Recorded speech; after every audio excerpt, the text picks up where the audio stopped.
जाए।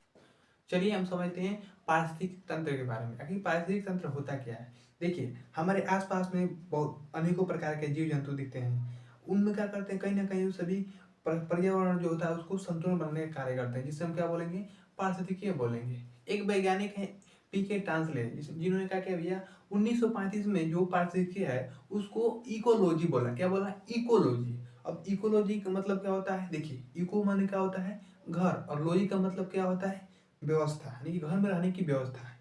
यानी कि हमारे आसपास के जो भी जीव जंतु हैं वो घरों किस प्रकार के घर में रहते हैं, या हम भी तो जीव के जंतु के अंदर जाते हैं, तो यानी कि जो जो भी जीवधारी होते हैं वो किस प्रकार के घरों में रहते हैं, उनकी जो भोजन कैसे प्राप्त करते हैं, वो जीवित कैसे रहते हैं, उनकी क्रियाकलापें क्या होती हैं, इन सभी के अध्ययनों को क्या बोला गया, पारिस्थितिकीय बोला गया। जिसमें सजीवों और निर्जीवों को मिलकर एक तंत्र बनाते हैं, इन्हीं तंत्रों को पारिस्थितिकीय तंत्र कहा गया।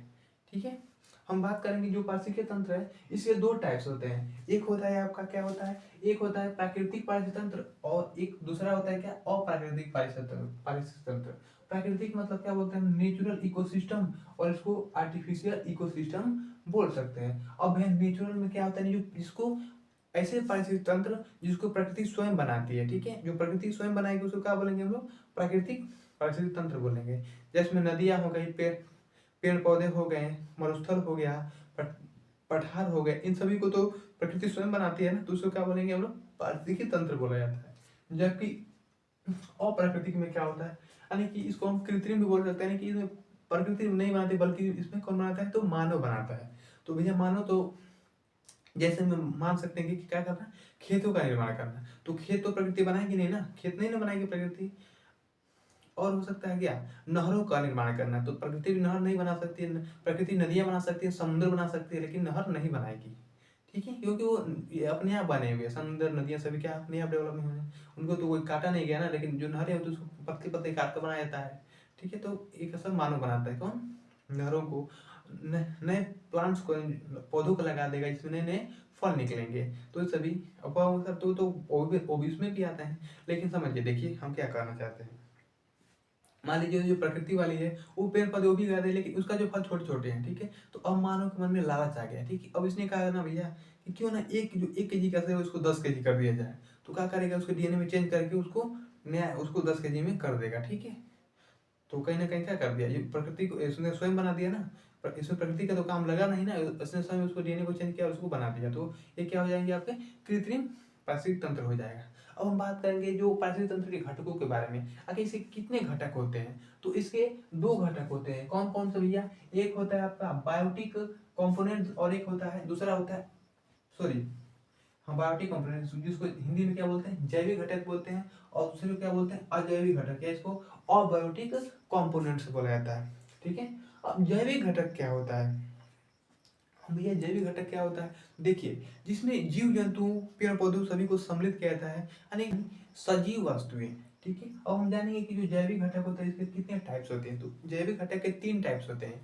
कौन कौन से, फर्स्ट होता है आपका प्रोड्यूसर। ठीक है, इसको क्या बोलते हैं, हिंदी में बोलते हैं उत्पादक। और सेकेंड क्या होता है, कंज्यूमर होता है। क्या होता है, कंज्यूमर, यानी कि इसको हिंदी में बोलते हैं उपभोक्ता। और थर्ड होता है डिकम्पोजर, यानी कि इसको हिंदी में क्या बोलते हैं, अपघटक। ठीक है, अब हम बात करेंगे उत्पादक। उत्पादक क्या होते हैं, यानी कि इसको प्रोड्यूसर क्या होता है। देखिए, प्रोड्यूसर के लिए किसे बोलेंगे, तो जो अपना भोजन स्वयं बनाते हैं। ठीक है, जो अपना भोजन क्या बनाएंगे, स्वयं बनाएंगे, उसे हम क्या बोलेंगे, प्रोड्यूसर बोलते हैं, यानी कि उसे उत्पादक बोलते हैं। जिसमें इसमें क्या आते हैं आपके, जितने प्लांट्स, सारे जो प्लांट्स होते हैं वो क्या बोलते हैं, उसको हम उत्पादक के नाम से जानेंगे। ठीक है भैया, ये सूर्य के प्रकाश में क्या करेंगे, प्रकाश संश्लेषण के द्वारा ये अपना भोजन स्वयं बनाते हैं, जिसमें जल और मिट्टी को लेकर के। ठीक है, अब हम बात करते हैं जो उत्पादक होता है ना, इसको हम स्वपोषी के नाम से भी जानते हैं। जो अपना भोजन स्वयं बनाएगा उसको क्या बोलेंगे, स्वपोषी या उत्पादक के नाम से भी जानेंगे, या इसको स्वपोषी को ऑटोट्रॉफी के नाम से भी जाना जाता है। ठीक, अब हम बात करते हैं उपभोक्ता। भैया ये उपभोक्ता क्या होता है, जो अपना भोजन स्वयं नहीं बनाते हैं बल्कि दूसरे पर आश्रित रहते हैं, उसे क्या बोलेंगे, हम लोग उपभोक्ता बोलेंगे। ठीक है, जो दूसरा कोई भोजन बनाएगा तो उसको क्या करेंगे, पकाकर खा लेंगे, तो उसे उपभोक्ता बोला जाता है।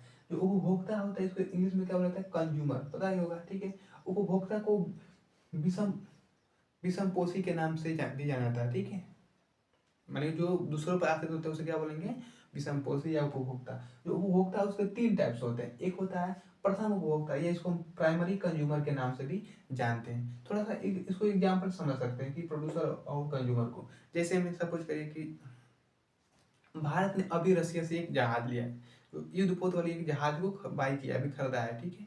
तो देखिए जो रसिया ने उसको जहाज बेचा है, तो रसिया ने क्या किया, जहाज को क्या किया, प्रोड्यूस किया है, यानी कि उसको बनाया है, और भारत को बेचा, तो भारत क्या कर रहा है, उसको कंज्यूम कर रहा है, यानी कि उसको ये उपयोग कर रहा है, ठीक है। तो रसिया का हो जाएगा प्रोड्यूसर हो जाएगा, और भारत का हो जाएगा कंज्यूमर हो जाएगा, ठीक है। तो आप समझ सकते हैं।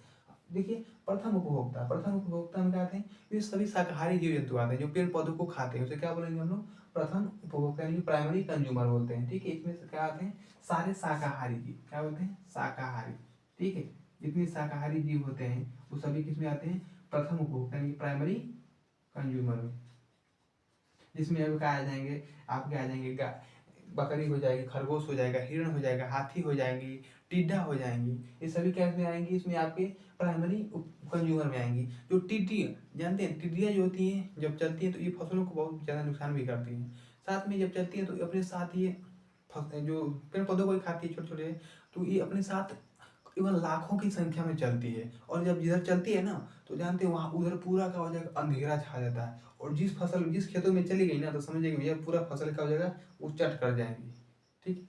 तो इसको मारने के लिए जो टिड्डियाँ हैं उनको हेलीकॉप्टर का प्रयोग किया जाता है मारने के लिए। अब ये नहीं समझिएगा जो हेलीकॉप्टर उसको सब बंदूक से मार देंगे, नहीं, हेलीकॉप्टर के द्वारा क्या करते हैं, इन पर दवाइयाँ छिड़कते हैं। भैया ये तो उड़ने वाले हैं, तो उड़ के चली जाती हैं, ठीक है। तो इसे तो पकड़ नहीं सकते ना, तो हेलीकॉप्टर से दवाई छिड़कर इनको मारा जाता है, ठीक है। तो हम बात करते हैं द्वितीय उपभोक्ता यानी सेकेंडरी कंज्यूमर के बारे में। अब द्वितीय उपभोक्ता क्या होता है, इसमें सभी मांसाहारी जीव आते हैं, यानी कि जो प्राइमरी उपभोक्ता क्या करते हैं, उपभोग करते हैं, यानी कि जो प्राइमरी उपभोक्ता को क्या करते हैं, मार के खाते हैं, ठीक है। जो शाकाहारी जीवों को मार के खाते हैं उसे क्या बोलते हैं हम लोग, मांसाहारी बोलते हैं। इसमें क्या आते हैं, मांसाहारी जीव आते हैं, क्या आते हैं, मांसाहारी, ठीक है, मांसाहारी जीव, ठीक है, खाते हैं। यानी जो जो प्रथम उपभोक्ता को मार करके खाते हैं उसे हम क्या बोलेंगे, मांसाहारी बोलेंगे। जिसमें क्या आ जाएंगे भैया, इसमें शेर आ जाएंगे, लोमड़ी आ जाएगी, ठीक है। ये सभी क्या है, मांसाहारी है। ये क्या करेंगे, जो शाकाहारी जीवों को शिकार करेंगे उसको उसी को खाएंगे, तो इसे क्या कहेंगे हम, द्वितीय उपभोक्ता या मांसाहारी जीवों के नाम से जाना जाता है, ठीक। अब हम बात करने वाले हैं तृतीय उपभोक्ता यानी कि टेरिटोरी कंज्यूमर के बारे में, ठीक है। तो ये क्या होती है, तो देखिए ये शाकाहारी और मांसाहारी दोनों का क्या करते हैं, सेवन करते हैं, यानी कि दोनों को ही खाते हैं, शाकाहारी जीव और मांसाहारी को, दोनों को क्या करेंगे, तो खाएंगे, तो उसे क्या बोलेंगे हम लोग, तृतीय उपभोक्ता, या हम इसको सर्वहारी या सर्वभक्षी जीव के नाम से भी जानते हैं, ठीक है। इनको सर्वहारी या सर्वभक्षी जीव, जिसमें कुत्ता, बिल्ली, ठीक है, और क्या हो जाएगा, मनुष्य भी आते हैं उसी में, सर्वहारी में ही आते हैं। गिद्ध हो गए, बाघ, गिद्ध हो गए, चील हो गए, सभी किस में आते हैं, तो आपके तृतीय उपभोक्ता के अंतर्गत ही आते हैं। अब हम बात करेंगे भैया अपघटक के बारे में। अपघटक क्या होता है, इसको इंग्लिश में क्या बोलते हैं, डिकम्पोज। अपघटक क्या होते हैं, देखिए जो मरे गए सड़े पदार्थों को क्या करते हैं, से उपयोग करते हैं, जो मरे गए पदार्थों को खाते हैं उसे क्या बोलेंगे, हम अपघटक बोलेंगे।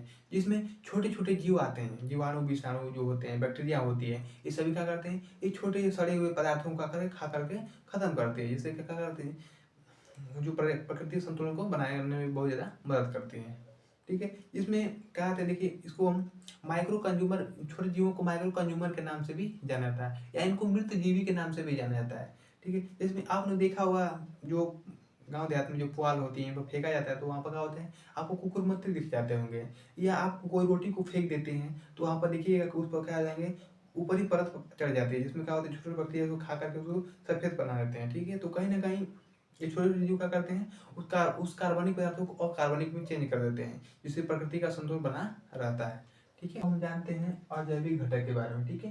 ये अजैविक घटक क्या होते हैं, अबायोटिक कंपोनेंट्स क्या होते हैं। देखिए अजैविक घटक यानी इसमें वे सभी निर्जीव पदार्थ वस्तुओं को सम्मिलित किया जाता है, ठीक है। जिसमें सभी निर्जीव वस्तुओं को सम्मिलित किया जाए उसे क्या बोलेंगे, अजैविक घटक बोलते हैं। अब इसके तीन टाइप्स होते हैं, एक होता है कार्बनिक पदार्थ यानी कि ऑर्गेनिक सब्सटेंस, और दूसरा होता है अकार्बनिक पदार्थ यानी कि इनऑर्गेनिक सब्सटेंस, और तीसरा क्या होता है, जलवायु संबंधी कारक यानी क्लाइमेटिक फैक्टर्स, ठीक है। तो हम पहले समझते हैं भैया कि कार्बनिक पदार्थ क्या होता है।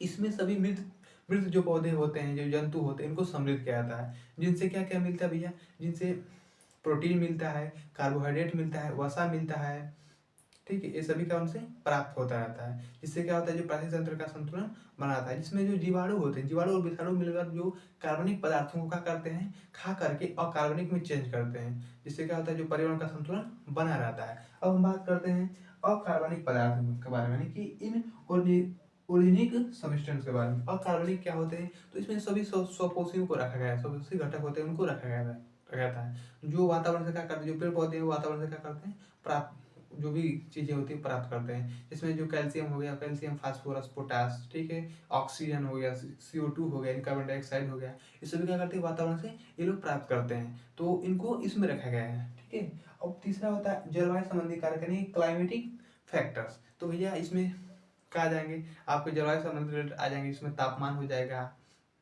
अधिक गर्मी हो जाएगी, उमस जिसको बोलते हैं उमस हो जाएगा, आर्द्रता हो जाएगा, बरसात आ जाएंगे, ये सभी तो इसमें क्या होते हैं जलवायु संबंधी, यानी कि क्लाइमेट फैक्टर्स में आते हैं। आज के समय में जो पारिस्थितिक तंत्र का सबसे विरोध जो है ना, शत्रु है, तो उसको मानव को ही माना गया, ठीक है, क्योंकि ये क्या कर रहा है, पूरी तरह से परिस्थिति को बर्बाद करने में लगा हुआ है, कहीं ना कहीं अपने पॉल्यूशन को क्या कर रहा है, अधिक से अधिक फैला रहा है, जिससे क्या हो रहा है जो पृथ्वी है वो संकट में घिरती हुई जा रही है। क्लाइमेट चेंज का भी खतरा नहीं, कि जो जलीय वायुमंडलीय चीज है ना, ठीक है, लेकिन जलीय संबंधी जो कारक होने वाले हैं वो भी क्या है, उसका खतरा भी ज़्यादा से ज़्यादा बढ़ रहा है, तो कहीं ना कहीं उसको हमको सुधारने की जरूरत है, उसको रोक लगाने की जरूरत है, तो ये जो मानव का पृथ्वी को बचेगी, जिससे मानव की भी रक्षा हो सकता है और जीव जंतु का भी रक्षा हो सकता है, ठीक है। तो आज के लिए इतना ही, फिर मिलते हैं, तब तक के लिए जय हिंद।